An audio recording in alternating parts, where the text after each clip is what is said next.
I know most of you are in the place where you've done whatever needs to be done to get to where you need to get. You've done that course, you've done that degree, you've advanced, you've done that master's. You keep on upskilling yourself. You've enrolled to the gym, you're making your body better. You've embarked on your hobbies, you're exercising, you're eating well, you've changed your diet, you've changed your friends, you've analyzed your relationships with people. You've done whatever it needs to be done just to be successful as per the standards of humanity, or this life that we are living in. But one thing that I'm realizing is that life is not a straight line. I wish it was like a journey from one city to another, whereby you just board a bus at a certain point, so you know it will make a stopover at a certain point, and you'll be at your destination at a specific time. But that doesn't happen. Some of us have clocked 30, and you've seen videos all over TikTok telling you by 30 you should have done this, you've done the other, and whatever. Well, that's good advice if things started falling in place in your 20s. But there are some in their 30s that are beginning. We cannot criticize them. There are some who are finding themselves even in their 40s. There are some who are beginning their journey even in their 50s and 60s. Because this life has no manual, and you never know when your journey begins. And so wherever you are, start from where you are. Begin to improve yourself this moment. Begin to take the necessary steps, and also get into a habit of analyzing yourself and doing SWOT analysis most of the time as you keep improving. Get to know yourself. What are your pet peeves? What are the things that trigger you? What are the things that piss you off? And most of all, also begin to evaluate what kind of a spouse or partner you'd want to have, and what are the qualities that you'll be looking at in them. I know we normally hear about this thing to do with purpose, and it's very important to discover your purpose while you're young. But some of us never had someone to tell us that.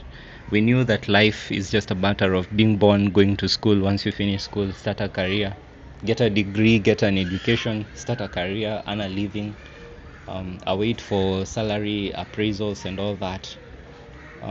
Take more tasks to please your boss so that they can give you a promotion. But again, some of us are realizing that sometimes that's a life full of bullshit, the life of people pleasing. And one thing I've realized about the corporate world is that it is wired to kill your purpose in many ways, because you're made to conform to a certain way of thinking, whereby you can't say anything offensive, you can't speak your mind, you can't share your ideas if they seem to be greater than your boss, you can't do this, you can't do the other, you can't go all out, because your times are managed by someone else. And even if we look at school, it's the same thing. Like looking at our education system is like taking one material, like one lesser material, and you give it to different tailors and ask them to produce the same design that you've already shown them that they should produce, and then we grade them based on who produced something that is similar or almost to what you had shown them. That kills creativity. So where's the place for you finding yourself? Where's the place for you bringing out the creative juices that God put in you? Where's the place for you to push boundaries so that you can see what you can become? That place is still in you, and it's a choice that you have to make every day. I like what Miles Monroe used to say, that after 5, when you clock out of work, that's when your life begins. That's the time when you need to be building. That's the time you need to be developing your skills. That's the time you need to be really developing your purpose, so that your purpose can fire you from your 9 to 5 employment in the corporate world. But there is the fear because of safety, in that you become too comfortable thinking about the salary that you'll get every month, and the normal employee will always say that at least it's predictable. But for you to get that salary, there's an owner of a business who took a risk. Some of you who are listening to me talk about this issue, God has entrusted destinies of other people to you, but those people have not yet become who God wants them to be because of your fear and because of your your conventional way of thinking. Do something. Do something. Time is not always going to be there. Do something. And all this begins with you developing a two-way approach. Number one, check your finances. Put your finances in order. Understand that you're a steward. Your finances and time. Understand you're a steward. Number two, invest your time in developing yourself. Develop your skills. Develop your gain the necessary knowledge that you need. Read the books that you need to read to develop yourself, so that you can be an excellent person in that which God has called you to do. Because you do not belong to yourself. Somebody owns you. You report to somebody.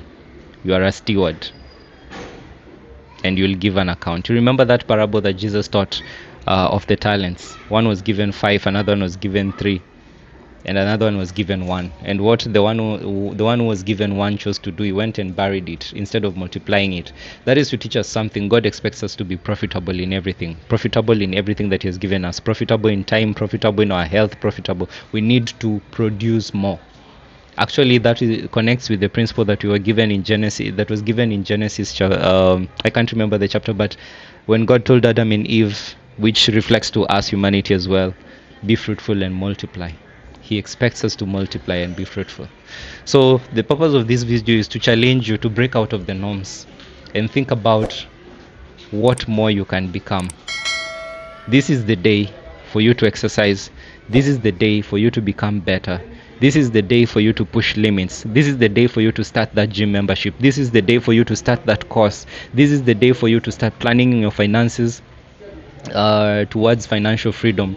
This is the day for you to buy that farm and start doing that farming. This is the day for you to say yes to that man and begin that relationship. This is the day for that man to engage that woman of value and begin a relationship with. This is the day for you to choose to be a parent, because you know you are raising a destiny. This is the day for you to make that decision. Do not procrastinate. Do not look at your insufficiency. Do not look at what is missing in you, because you are enough and you are complete. And if those resources needed to be with you at this time, they would. Why? Because you have not yet grown to the capacity.